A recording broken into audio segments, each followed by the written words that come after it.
दोस्तों नमस्कार, this is Alok Tripathi. घटना चक्र में आपका बहुत बहुत स्वागत है।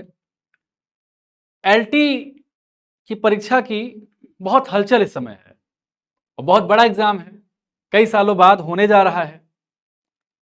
और एलटी एग्जाम का पैटर्न थोड़ा सा बदला है और इसी पैटर्न को ध्यान में रखते हुए घटना चक्र ने एलटी एग्जाम के जीएस पर्सपेक्टिव से एक किताब निकाली है, जिस किताब का कवर पेज आप देख रहे हैं बोर्ड पर।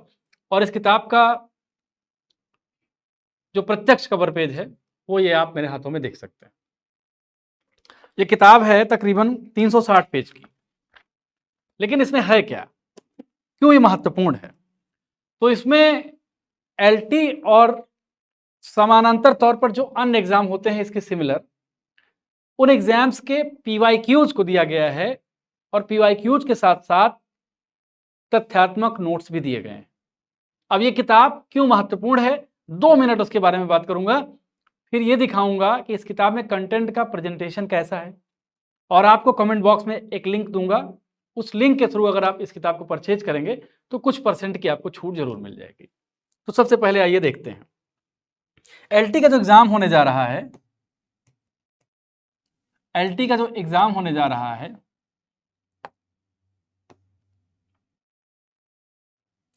एलटी का जो एग्जाम होने जा रहा है, इसमें जो प्रारंभिक परीक्षा होगी, प्रारंभिक परीक्षा इसको प्री कह सकते हैं। इस परीक्षा में 150 क्वेश्चन पूछे जाएंगे। कितने? 150 क्वेश्चन। और इस 150 क्वेश्चन में जो 30 क्वेश्चन होंगे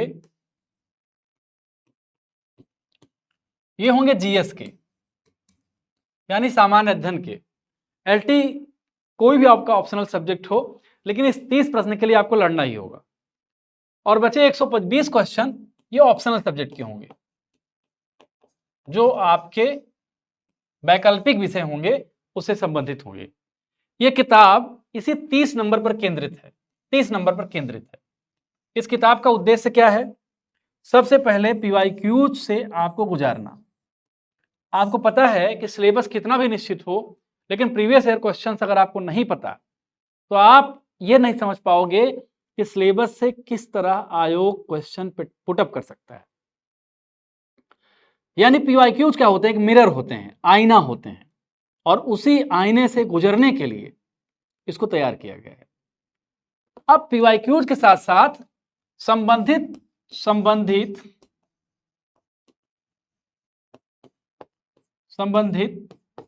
फैक्चुअल नोट्स भी दिए गए हैं।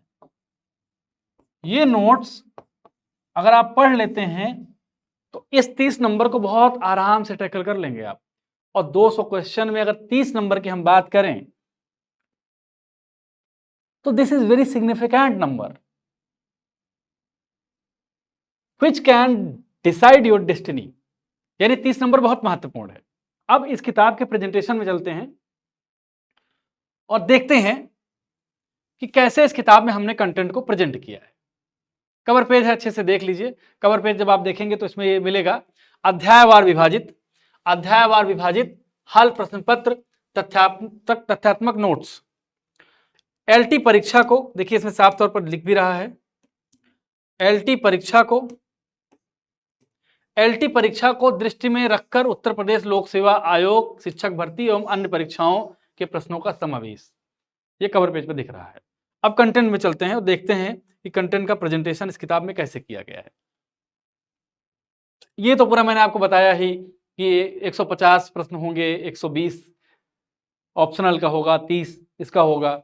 इसके बाद फिर द्वितीय चरण हो जाएगा। द्वितीय चरण में मुख्य परीक्षा होगी। मुख्य परीक्षा में प्रश्न पत्र 1, प्रश्नों की संख्या क्या होगी, कुल अंक कितने होंगे, ये सब सारी चीजें डिटेलिंग। अब किताब में क्या मिल रहा है वो चीज, सबसे पहले मैं भारतीय संविधान का पेज खोलता हूं।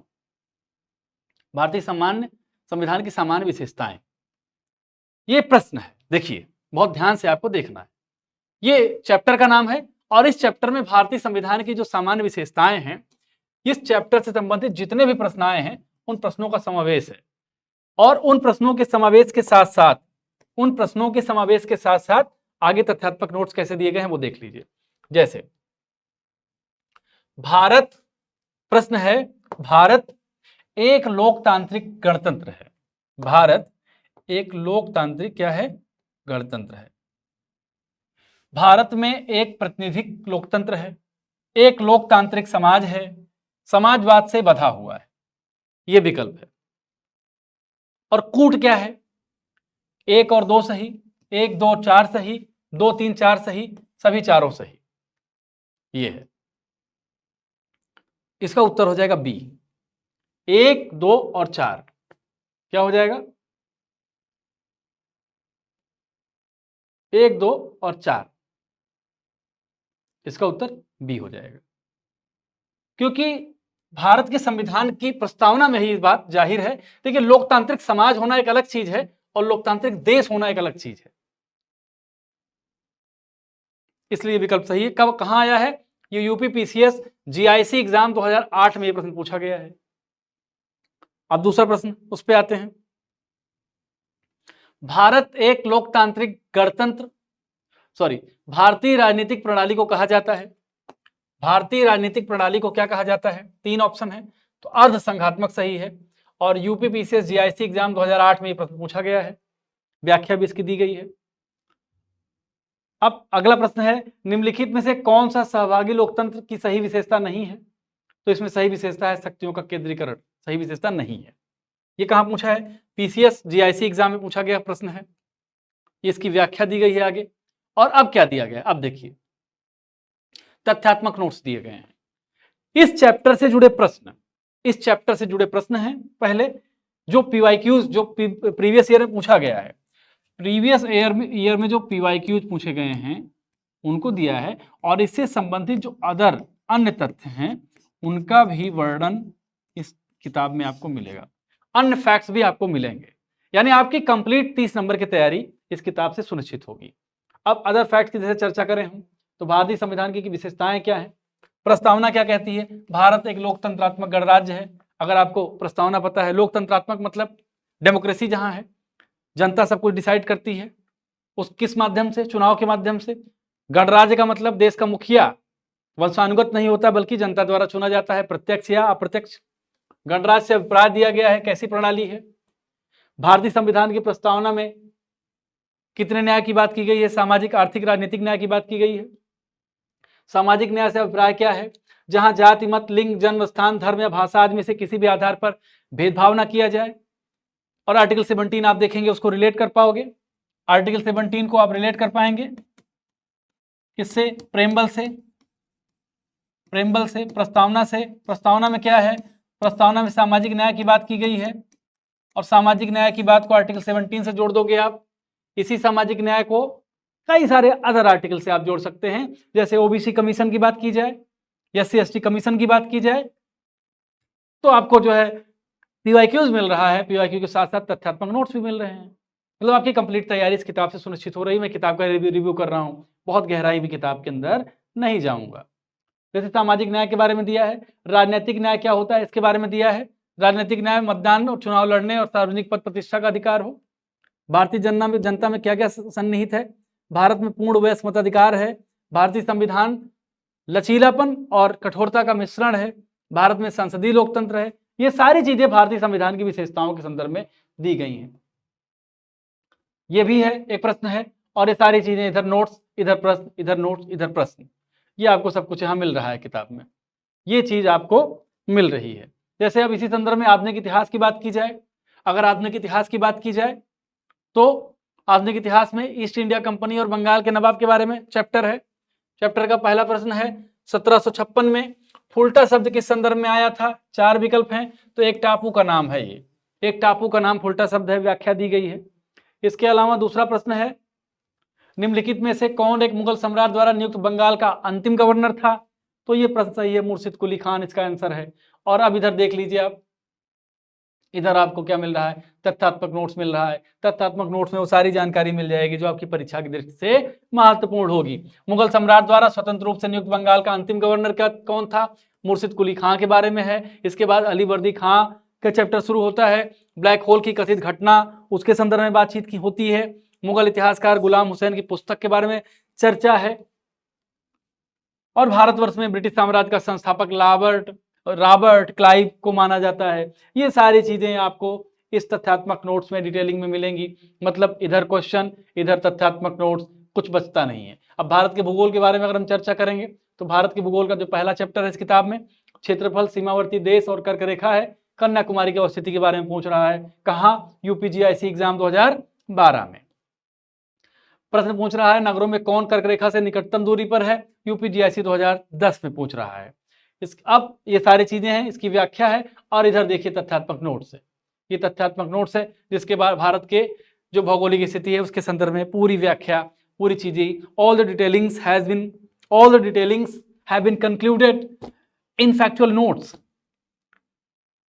You have been provided not only PYQs but factual notes for proper preparation. आप हिंदी के हों, अंग्रेजी के हों, किसी मीडियम के हों, किताब सरल भाषा में लिखी गई है, आपको काम आएगी।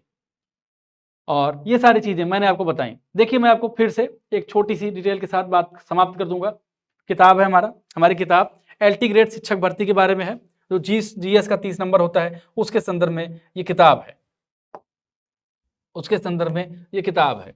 मतलब PYQs दिए गए हैं, प्रीवियस ईयर क्वेश्चन दिए गए हैं किताब के हर पेज के लेफ्ट साइड में आपको क्या मिलेगा?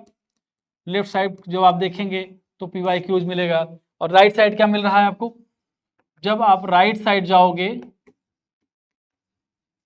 तो आपको क्या मिलेगा? तथ्यात्मक नोट्स मिलेगा। क्या मिलेगा? तथ्यात्मक नोट्स मिलेगा। तथ्यात्मक नोट्स मिलेगा। लेफ्ट साइड से कोई क्वेश्चन उठाएंगे आप, जैसे भारतीय संविधान की विशेषताएं अगर हम के संदर्भ में बात करें तो भारतीय संविधान से संबंधित विशेषताओं के संदर्भ में जितने PYQs होंगे ये आपको इसमें मिलेंगे, और जितने तथ्यात्मक नोट्स होंगे वो सब कुछ इसमें मिलेंगे, आपको राइट साइड मिलेंगे। इसी तरह भारत की अगर भौगोलिक अवस्थिति की बात होगी, ज्योग्राफिकल लोकेशन की अगर भारत के बारे में हम बात करेंगे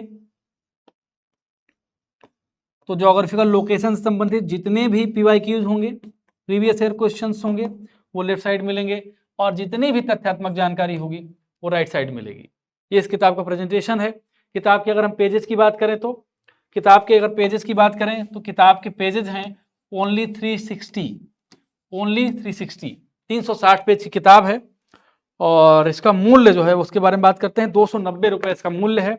किताब ये पेजेज हैं, और अगर हम प्राइस की बात करें तो 290 रुपये है। आप ऑनलाइन अगर जो लिंक दिया जा रहा है कमेंट में उसके थ्रू अगर आप परचेज करते हैं किताब को तो किताब में कुछ छूट मिल जाएगी। मार्केट में लेते हैं तो उसमें भी कुछ ना कुछ छूट आपको मिल जाएगी। तो ये किताब आप जरूर खरीदें और अपनी तैयारी को बेहतर बनाएं। विदा लेते हैं, नमस्कार।